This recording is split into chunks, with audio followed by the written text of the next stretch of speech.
ఢిల్లీ వేదికగా రెండు కీలకమైన పరిణామాలు చోటు చేసుకుంటూ ఉన్నాయి. ఒకటి ఆగస్ట్ 15 నేపథ్యంలో భారీ భద్రత ఏర్పాటు చేస్తూ ఉన్నారు. ఇంకొకటి గత ఏడాది రెడ్ ఫోర్ట్ దగ్గర బ్లాస్ట్ ని ఏక్యూఐఎస్ చేసింది అని చెప్పి యుఎన్ రిపోర్ట్ వచ్చింది. యుఎన్ కూడా దీన్ని ధృవీకరించడంతో దర్యాప్తుకి అదొక ప్లస్ పాయింట్ అయింది. ఏక్యూఐఎస్ అంటే Al Qaeda in the Indian subcontinent. దేశంలో ఒక ప్రాంతీయ ఉగ్రవాద సంస్థగా నెట్వర్క్ నడుపుతోంది ఏక్యూఐఎస్. పెద్ద గ్రూప్గా కాకుండా చిన్న రహస్య సెల్స్గా ఉండడంతో నిఘా పెట్టడం వాటి మీద కష్టంగా మారిపోయింది. ఢిల్లీలోని రెడ్ ఫోర్ట్ దగ్గర బ్లాస్ట్తో ఏక్యూఐఎస్ ఇతర లోకల్ ఉగ్రవాద నెట్వర్క్ల గుట్టంతా కూడా బయటకు వచ్చింది. ఈ లింక్తోనే గత ఏడాది 10 మందిని అరెస్ట్ చేశారు. వాళ్లపై ఎన్ఐఏ ఛార్జ్ షీట్ కూడా దాఖలు చేసింది.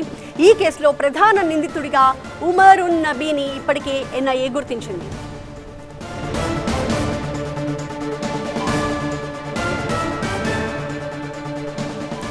సో ఏక్యూఐఎస్ పై యుఎన్ ఇచ్చిన రిపోర్ట్ పరిణామాలు, అలాగే ప్రస్తుతం ఢిల్లీలో సెక్యూరిటీ ఏ రకంగా కనిపిస్తోంది, ఆ డీటెయిల్స్ ఇవ్వడానికి ఢిల్లీ నుంచి మా బ్యూరో చీఫ్ గోపికృష్ణ లైవ్ లో కనిపిస్తూ ఉన్నారు. గోపికృష్ణ, సో యుఎన్ ఇచ్చిన రిపోర్ట్ తర్వాత ఎలాంటి మెజర్స్ కనిపిస్తూ ఉన్నాయి ఢిల్లీ వ్యాప్తంగా కూడా?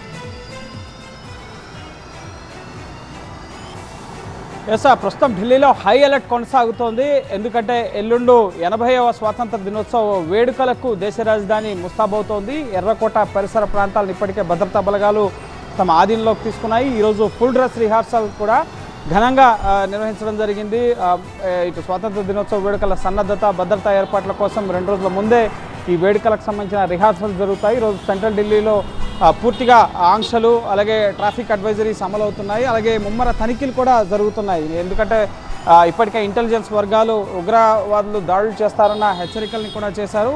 దానికి అనుగుణంగా 19 మంది ఉగ్రవాదుల పోస్టర్లను సైతం ఢిల్లీ పోలీసులు విడుదల చేయడం జరిగింది. సో ఈ సందర్భంలోనే ఇంత హై సెక్యూరిటీ ఈ పరిస్థితుల్లో అన్నీ ఉన్న తరుణంలో యుఎన్ సెక్యూరిటీ కౌన్సిల్కి సంబంధించిన ఉగ్రవాద నిరోధక పర్యవేక్షణ మండలి ఒక కీలక నివేదికను విడుదల చేయడం జరిగింది. అది గతేడాది నవంబర్ 10న ఎర్రకోట సమీపంలో జరిగిన కారు పేలుడుకు సంబంధించి అల్ ఖైదా ఇండియన్ సబ్ కాంటినెంటల్ అనే సంస్థ హస్తం దీని వెనక ఉంది. ఇది అల్ ఖైదాకు అనుబంధంగా ముఖ్యంగా చిన్న చిన్న ఉగ్రవాద గ్రూపులుగా రహస్య స్లీపర్ సెల్స్తో తమ యాక్టివిటీస్ని విస్తరింపచేసే కార్యాచరణలో ఉంది. అలాగే ఈ ఏక్యూఐఎస్ అనేది ఉగ్రవాద నిషేధిత జాబితాలో కూడా లేదు అన్న సమాచారాన్ని భారత ప్రభుత్వానికి ఇవ్వడం జరిగింది.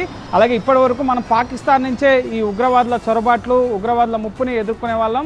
కానీ ఇప్పుడు బంగ్లాదేశ్లో కూడా ఈ ఏక్యూఐఎస్ విస్తరిస్తుందన్న సంచలన విషయాల్ని యునైటెడ్ నేషన్స్ సెక్యూరిటీ కౌన్సిల్కి సంబంధించిన ఉగ్రవాద నిరోధక పర్యవేక్షణ మండలి తన నివేదికలో విషయాలు వెల్లడించడం జరిగింది. ప్రధానంగా నిధులు సమకూర్చుకోవడం, లాజిస్టిక్స్, అలాగే అనేక ప్రాంతాల్లో వరుస పేలుళ్లను సృష్టించే దిశగా ఈ ఏక్యూఐఎస్ తమ కార్యాచరణ విస్తరింపజేసుకుంటుంది అన్న ఆందోళనకర విషయాల్ని ఇటు యుఎన్ సెక్యూరిటీ కౌన్సిల్కి సంబంధించిన విభాగం తెలియపరచడం జరిగింది. సో ప్రస్తుతం హై అలర్ట్ అయితే ఢిల్లీలో కొనసాగుతోంది. యుఎన్ సెక్యూరిటీ కౌన్సిల్ ఇచ్చిన నివేదిక ఆధారంగా ఇప్పటికే ఉమర్ నబీని ఈ ఎన్ఐఏ కేసు, ఎర్రకోట పేలుడు కేసుని ఎన్ఐఏ ఇన్వెస్టిగేట్ చేస్తుంది. ఛార్జ్ షీట్ కూడా దాఖలు చేయడం జరిగింది.